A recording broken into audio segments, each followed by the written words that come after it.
everybody!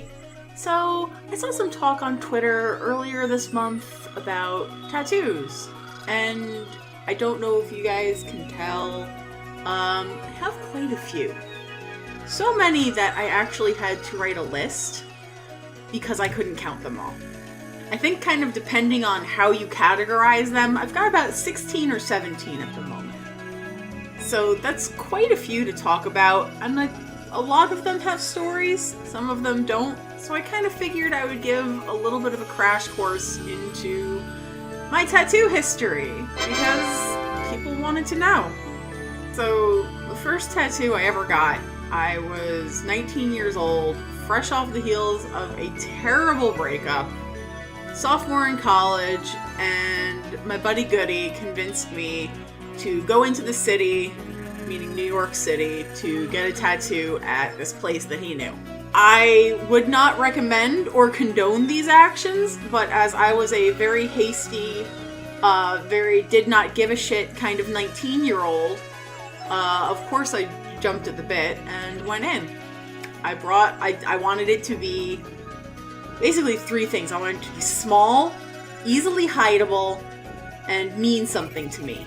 So I picked the headphone logo for my favorite band ever, Jimmy Eat World. And I'll put it up in the corner so that you guys can see what it looks like, but not my tattoo. Location-wise, I opted for it to go on my hip, which is basically right where the underwear hides it. So if you were looking at me in a bathing suit, you couldn't tell. And I wanted to be about this big, like, you know, small. And that is something that I would not recommend, ever. So I went into the city with Goody, my friend Carson, and my friend Matt. I signed the waiver, I don't really remember too much about the studio. I think it was called Village Pop. God knows if it's still there. Not recommended. Kids, don't try this at home. If you were considering tattoos, don't do it. They brought me into the back, into this kind of like open air area, and some dude with tattoo gun drew on my hip. I mean, I was fucking stoked. I thought it was the coolest thing ever. I still have all of these tattoos, but it was a hasty decision, not one that I'd thought about too much, and I'd certainly not done any research into the studio, where I was going, cleanliness, stuff like that. Luckily, I healed well, and my first tattoo was done. And I had that for about a year before I got my next one. Just as a word of advice from someone who is, I would say at this point, pretty heavily tattooed, do research on the place that you want to go. You know, make sure that there are artists there who do things in the style that you like. I would not typically advocate doing a walk-in. I mean, there are plenty of wonderful artists that do walk-ins, but if you have something you specifically want done that means something to you, talk about it with an artist ahead of time. Meet with them. Go to the studio. Send them an email. Be like, hi, I like your style. Would you be willing to work with me to do something like this? If you have a specific piece that you want done, that's kind of touchy. Because especially if you have a picture of somebody else's tattoo and you say, I want that, don't do that. Somebody else drew that piece, put a lot of time and energy and effort into that, and it's a very personal thing. It's like art theft. It's not like art theft. It is art theft. Please do not do that. Please consult with an artist. You can send them a picture of somebody's tattoo and say, I like this idea. Can you design me something like this? That's what tattoo artists are there for. You don't always bring them something and say, I want this exactly. You can do that. I wouldn't always recommend that. Unless you have somebody who has designed you some stuff that is, specific. Tattoo artists are artists. They know what they're doing. And they specifically can say if they can do a design based on their abilities. Different tattoo artists prefer to tattoo in different styles. So give that consideration. Also, good tattoos are not cheap, and cheap tattoos are not good. accredited studios, people have to go through years of training and certifications, and that kind of leads me into my second story, which is a word of warning. Do not do this at home. Do not attempt this. Do not try this. If you are thinking of getting a tattoo by someone who does it out of their basement, don't fucking do it. I don't care how good you think they are. They don't have the certifications. They don't have the bloodborne pathogens training. Who the hell knows where they got their equipment, especially if there's some scratcher doing like stick and poke. Please do not do this. It's not safe. Don't do it. Anyway, my second tattoo, I got in Missouri. I have a good friend who lives out there, and the person she was seeing at the time was a tattoo artist. And he offered to do a piece for me while I was out visiting. And I thought that that was swell. But it turns out that he was not working out of a studio at the time. See, he was an artist, but he was basically running a studio out of his basement instead of like, you know, a storefront or somewhere that people could make appointments. So that was weird. My second tattoo is actually the Pokemon Kabuto, and is on the exact opposite hip from my headphones, because again, you know, I was maybe 20 at the time, still very hush-hush and hidey about this. I didn't want to get in trouble, I cared what my parents thought. So I would basically remember laying down on the floor of my friend's basement, being tattooed while watching Azumanga Daioh. It was about the weebiest thing possible. And again, like, I healed fine, but there's no guaranteeing that, you know where they get their stuff. Who knows where he'd gotten that ink? Who knows where he'd gotten that equipment? That was a really stupid move, and I would absolutely not recommend that. Never again. So I waited a little bit between those tattoos and getting anything else. I remember one night, I was in the middle of New Brunswick, New Jersey. I was walking around with my then boyfriend and then best friend, and we stumbled upon a little studio between my favorite noodle place and I think it was like a convenience store at the time. I don't know what it is now. It might be a burger joint. It might be a bookstore. Who knows? So we walked in, and I checked out the different artists' portfolios, because my best friend at the time really, really wanted to get some, I don't know, EMT-related tattoo or something like that. I don't know. We don't keep in touch anymore. That's a different story. And I was like, yeah, I want to get mechanical wings, because I'd thought about it. And I was coming up on my undergrad college graduation. You know, it was 2008. I was just barely 21. And I wanted something to kind of symbolize my advancement. Kind of like a grown-up brownie fly-up ceremony. So I left them with this idea. And I made an appointment for just after my graduation. June of 2008. And I think I did a deposit, because most tattoo places, if you book an appointment, will ask you for a deposit, which they should.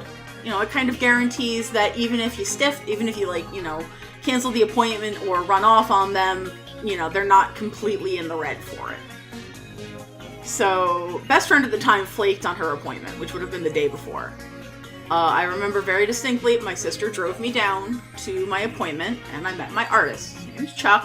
He's a great guy, and we built a pretty good rapport that day, so much so that I proceeded to use him for pretty much the entire rest of the tattoos I've ever had done. Great guy, highly recommended.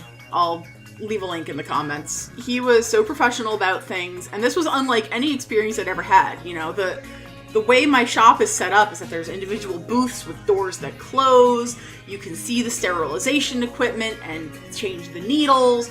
They've got records, and it's so much better.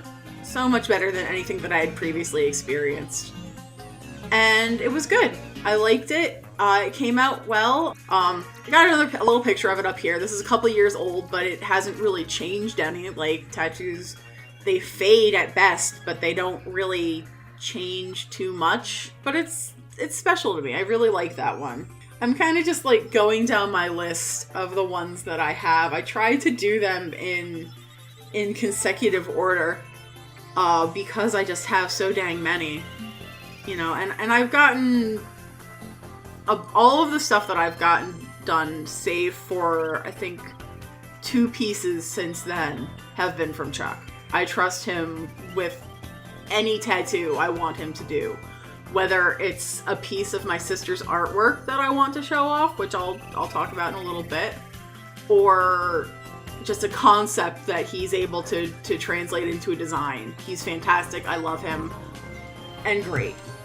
So between the wings and say grad school, I got 1, 2, 3, 4, 5 more tattoos. I got my buddy Teacup over here, you can see on my arm, he's my trilobite.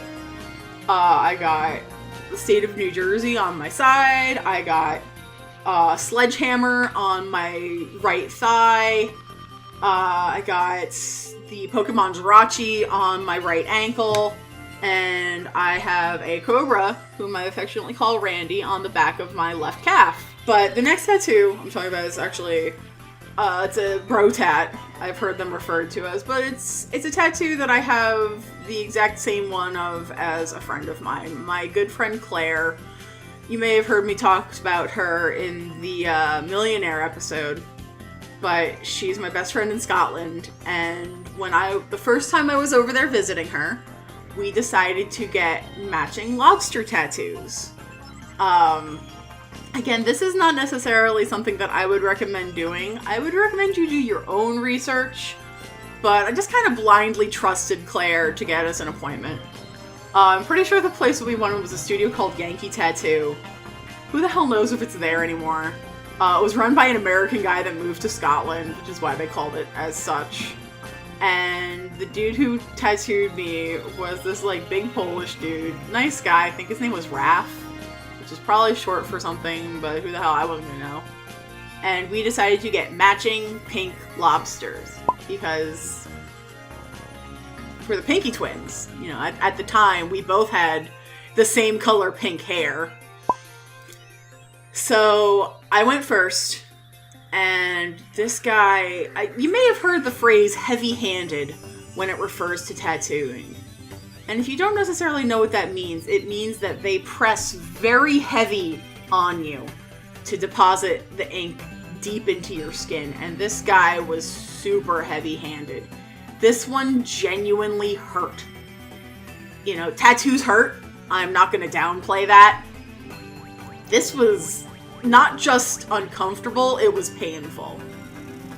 But, you know, I think we brought like a Wikipedia outline of a scientific drawing of a lobster. We both had it done. And it's not held up as well as I would like it to. I could probably use a touch-up or 2 on it. But because I didn't get it done at my regular studio, I have to pay for it, and I don't really want to do that. So it's just kind of sitting right now. But it means something to me because it's me and Claire's kind of like shared bond, you know? It's a symbol of our friendship that's never going away. I would not always recommend that. Make sure if you're gonna get like a paired tattoo with somebody that you know you're not gonna hate them like 10 years down the road. And luckily, I don't hate Claire. I love her. She's wonderful. But I think they always suggest, you know, never get a name tattooed because you never know how that person's gonna feel about you in 10 years. So after that, I was my last year of grad school, and after I left grad school, I was out of work for a while. And when you're out of work, that means you don't have money for tattoos. So I waited a long time before getting any other major pieces done. I had like a Friday the 13th special. If you check around by you, a lot of tattoo studios actually do Friday the 13th specials where they charge $13 for a small flash piece. You know, I could afford the $20, so I had a small piece done. It's on my ankle, it's cute, but it's, you know, it doesn't really mean much of anything. It's just a Friday the 13th tat. The next piece I had done was actually very, very dear to my heart. It was a piece of my sister's artwork, original artwork. This is Charlotte. This is the final product.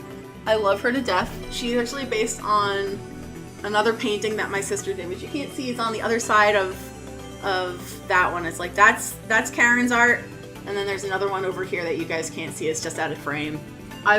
Karen did the design for me. Luckily, my artist really loves Karen's art.